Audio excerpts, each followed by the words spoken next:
Hey, what's up? So this is the Voigtlander Ultron 28 f2 aspherical. This is my dream lens. I love the 28 focal. It's my favorite since like forever. Right here, I've already used it, but I put it back in a box just for the sake of showing you. I guess this is a full boxing. It's really simply packaged, very nicely put together. Just on a plastic bag. That's really how it comes. There's nothing else to it. So it's a great lens. It's light. I mean, it weighs a lot for what it is, for the little thing it is, but it's light for a lens. It feels great. The aperture clicks, everything. It's softer, the aperture clicks, than the one on this Voigtlander. I know it's different line from Nocton to Ultron and everything, all that. But still, I mean, construction-wise, they're pretty much the same. Great quality. I mean, this has a little bit more of a matte look because of the years, but it's just like how I remember when I got it new. I've been shooting this lens for 4 years, so switching to this one kind of made a difference right off the bat on my hands when tactile-wise. And if you're coming from this, you're definitely gonna feel it. Or if you're coming from a 35 like color Scopar, the 2.5 also, which is tiny. This lens kind of reminds me of the color Scopar in that sense because it has kind of the same front element look or assembly, whereas the Nocton has just like a wider glass. It's a bigger thread, and this is just quite smaller, but it's a longer lens. If you put them side to side, they're basically almost the same length. They just have some small differences, which I'll just tell you that. There you go. So almost the same in lengthwise, which this is just as a reference of how small it is. Little things in the construction and the difference from the lens coming from the 35. So I'm just gonna show you first this thing. This little kind of wings or tabs on the aperture ring.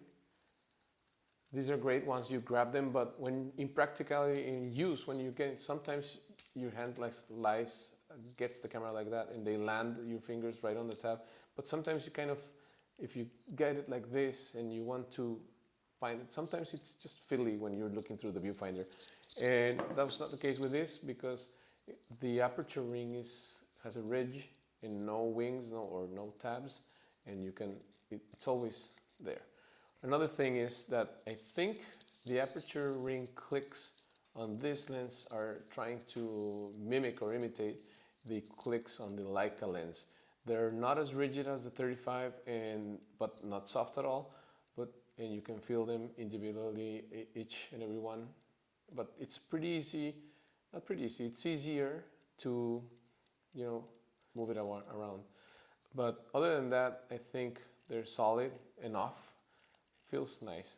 The focusing remains just as rigid as with the 35. And a little thing that did come to catch my attention was that the mounting of this lens is way more rigid when you're mounting it to the camera than the 35. This, from day one, from the second I put it on the camera, it's just like it clicked easily like butter. And not likely with the 28, not like that. So I'm just gonna switch out.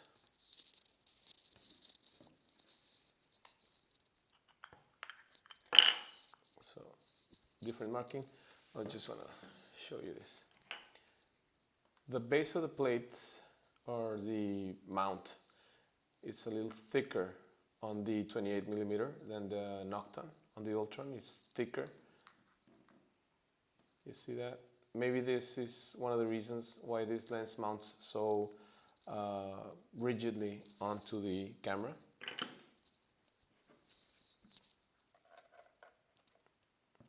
First of all, it doesn't quite slide in there. There you go, as easily. And once it's there, and then that's a solid click. Whereas this one is just like, and there it goes.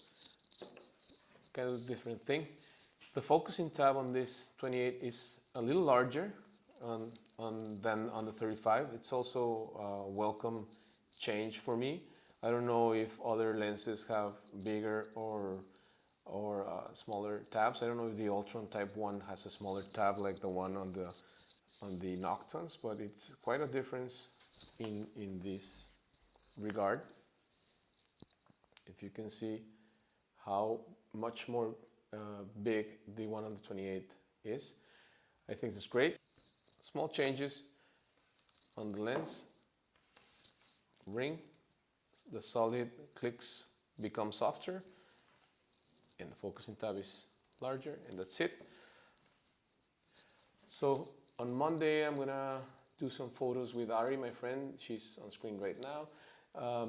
I did those photos of her with the 35 Nocton using a sun pack on a soft box with one of these Chinese cheap remote triggers. I don't know how you say that. Audelan, whatever. So I'm gonna do that now on Monday with her. I'm gonna repeat some similar shoot with the Ultron, see how that comes. If you can see those shots of her with the 35mm are at f5.6 and f8, and they are still not very sharp. Actually, this one, but on the other hand, this one is wide open. It's just as sharp. I didn't get that before, but I mean, it's just weird. My favorite on the other lens was, for black and white, was Ilford Pan 400, which renders beautifully. So I'm going to try that on this and try to give you a video on maybe Friday next week, by the time I have developed and scanned everything. So stick around, hit the subscribe button. Let's see if I can give you a video that you like and see what the sample images from this camera will look like. No, from this lens. Or from me. Cool.